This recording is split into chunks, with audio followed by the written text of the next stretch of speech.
Selamat datang di channel Cerita Cinta, channelnya Cerita Cinta Romantis. Sebelum lanjut, mohon dukungannya dengan like dan subscribe dulu. Ternyata aku anak orang kaya. Di bagian 30.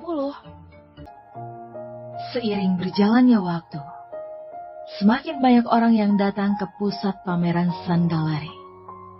Erwin juga mengikuti kerumunan orang untuk berjalan masuk.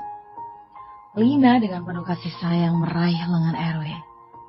Dengan setengah badan yang bersandar pada tubuh Erwin, yang membuat mereka terlihat seperti pasangan.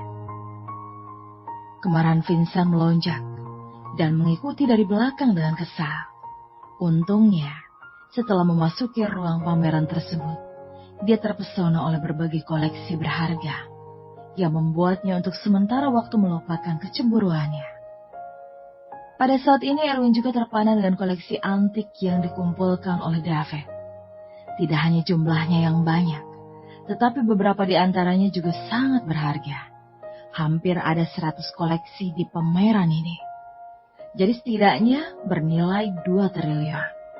Tampaknya lelaki tua itu sangat kaya. Erwin, tusuk konde ini cantik sekali. Lina membawa Erwin ke depan sebuah kotak pajangan kaca. Di dalamnya ada tusuk konde kuno namun indah, yang seharusnya dipakai oleh orang-orang zaman dahulu. Ya, sangat cantik. Erwin juga sangat menyukai tusuk konde ini. Tapi sayangnya ini milik lelaki tua itu. Dan lelaki tua itu pasti tidak akan menjualnya. Yuk, kita lihat yang lain. Erwin membawa Lina ke tempat lain dengan semangat. Dan terlihatlah David yang sedang berdiri di depan. David mengenakan kemeja biru hari ini. Pakaiannya sederhana, namun sangat mengangkat temperamen yang bagus. Kakek. Melihat David, Lina dengan bersemangat menarik Erwin ke sana. Lina, kau datang juga ya? David tersenyum sangat bahagia karena banyak kelakuan cucu-cucunya yang membuatnya sangat sakit kepala. Dan hanya Lina saja satu-satunya cucu yang bekerja keras untuk menjadi lebih baik. Jadi dia bisa dikatakan sangat menyukai Lina. Erwin juga datang untuk menyambut lelaki tua itu. Dan lelaki tua itu pun mengangguk sambil berkata dengan lega. Erwin, tolong jangan marah dengan hasil apapun yang dikatakan oleh Bria nanti. Kakek tidak akan menyalahkanmu, dan kau juga tak perlu merasa malu. Apapun yang kau berikan, aku tetap sangat senang. Lelaki tua itu berbicara dengan sangat menghibur dan sangat perhatian. Meskipun dia juga berpikir bahwa lukisan yang diberikan Erwin itu mungkin palsu.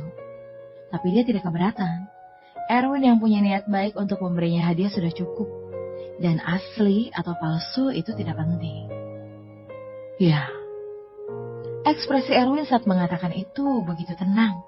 Meskipun dia sudah tahu bahwa lukisannya sendiri memang yang asli. Tapi tidak membantah apa yang dikatakan lelaki tua itu. Kalau dia hanya perlu menunggu Brian untuk menilai sekali lagi. Vincent di kerumunan melirik Eric. Kemudian mengeluarkan sebuah kotak kayu yang indah dari sakunya. Profesor Alida, aku mau bawakan sebuah harta karun untukmu. Aku yakin kamu pasti akan menyukainya. Dan sekalian bisa menambah koleksi di pameranmu ini. Setelah berbicara itu, Vincent membuka kotak kayu tersebut. Memperlihatkan liontin batu giok putih bersih di dalamnya. Sehingga David yang melihat itu membuka matanya dengan semangat. Ini. David mengambil liontin giok dan mengamatinya dengan cermat. Dia merasa bahwa liontin giok ini tidak biasa. Tetapi pada waktu yang sama, dia tidak tahu nilainya. Lagi pula dia bukan seorang profesional.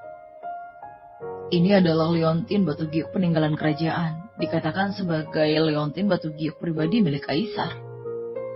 Ketika Vincent mengatakan ini, dia menatap Erwin dengan penuh kemenangan. Dia membeli liontin giok ini seharga lebih dari 2 miliar.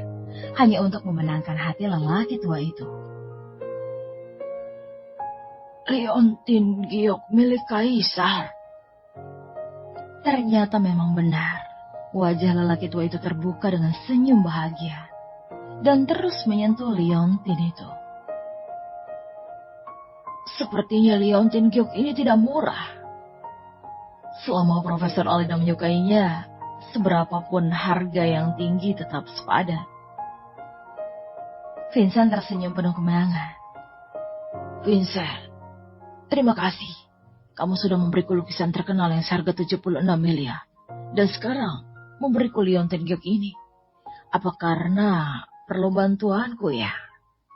Kata lelaki tua itu seolah-olah tahu tujuan Vincent. Aku hanya ingin menghormati Profesor Alida saja. Ayahku selalu bilang kalau dia sudah menerima banyak bantuan darimu. Jadi aku harus belajar untuk menghormatimu juga. Vincent berkata dengan indah. Tapi pada kenyataannya dia tentu punya tujuan yang hanya dia sendiri yang tahu. Kamu dan ayahmu memang anak yang baik. Aku sangat optimis denganmu. Kalau perlu bantuan ke depannya, jangan segan untuk bilang padaku. David terlihat puas. Sanjungan Vincent membuat lelaki tua itu sangat senang. Dan segera dia melirik Erwin yang ada di antara kerumunan. Tersenyum penuh kemenangan. Kamu melawanku pakai apa? Kita lihat saja. Aku akan memenangkan hati orang-orang di sekitar Lina satu persatu. Dan saat itulah adalah kekalahanmu. Batin Vincent. Vincent merencanakan semuanya dengan sangat baik. Dia memusatkan pandangannya pada dua lukisan yang tergantung di tengah ruang pameran yang tak jauh. Setelah Tuan Brian mengidentifikasi hasilnya, saat itulah Erwin akan dipermalukan dan dihancurkan secara total. Karena bahkan David sekalipun tidak akan bisa melindunginya. Vincent sudah mengatur semua, dan bahkan secara diam-diam menyewa wartawan hanya untuk mengekspos secara besar-besaran saat lukisan Erwin yang palsu terungkap. Dengan judul, Anak Miskin Pedesaan yang menggunakan lukisan palsu untuk memenangkan hati wanita kaya. Dan kabur karena terungkap oleh seorang penilai terbaik. Memikirkan hal ini, Vincent merasa segar dan senang. Selama Erwin adalah pemilik lukisan palsu itu, Vincent percaya bahwa dengan rencana liciknya ini Erwin pasti akan dipermalukan. Hingga posisi manajer perusahaannya tak bisa dipertahankan. Berani melawanku, ku buat kau mampus, kata Vincent dengan tatapan dingin. Saat dia memikirkan semuanya dengan puas, ada suara teriakan keras yang datang dari luar. Tuan Brian datang! Tuan Brian datang! Brian merupakan seorang penilai barang antik terbaik yang diakui industri barang antik Kota Bandung. Kedatangannya langsung dihampiri oleh pecinta barang antik di tempat itu. Bahkan David juga menyambutnya secara pribadi. Dan Vincent tersenyum dingin saat melihat ini. Bahkan Tuhan berada di pihakku. Kesombonganmu tak akan bertahan lama lagi. Kedatangan Brian membawa antusiasme pameran koleksi pribadi ini ke puncaknya. Karena Tuan Brian ini bukanlah orang yang dapat diundang oleh orang biasa. Dan David juga dengan tidak mudahnya akhirnya berhasil mengundang pria itu. Selain memintanya untuk membantu mengidentifikasi Ali Sadikin pada masa kemerdekaan, ada juga beberapa barang antik di ruangan pameran ini yang membutuhkan bantuan Tuan Brian. Tuan Brian, kamu akhirnya datang juga. David dengan antusias menyambutnya dan menjabat erat tangannya dengan ekspresi yang sangat bersemangat. Mana mungkin tidak hadir kalau sudah diundang sama Profesor Alida. Belum lagi ku dengar kalau Profesor masih punya banyak barang antik yang ingin ditunjukkan. Brian sepertinya tertarik dengan barang antik yang dikumpulkan oleh David. Dan alasan Brian menetap di industri ini juga hanya ingin melihat lebih banyak barang antik yang berharga sebelum ajal menjemput. Ya, ada banyak barang lainnya. Tapi yang utama ada dua lukisan terkenal karya dari Hendra Gunawan yang perlu bantuan dari Tuan Brian untuk mengidentifikasinya.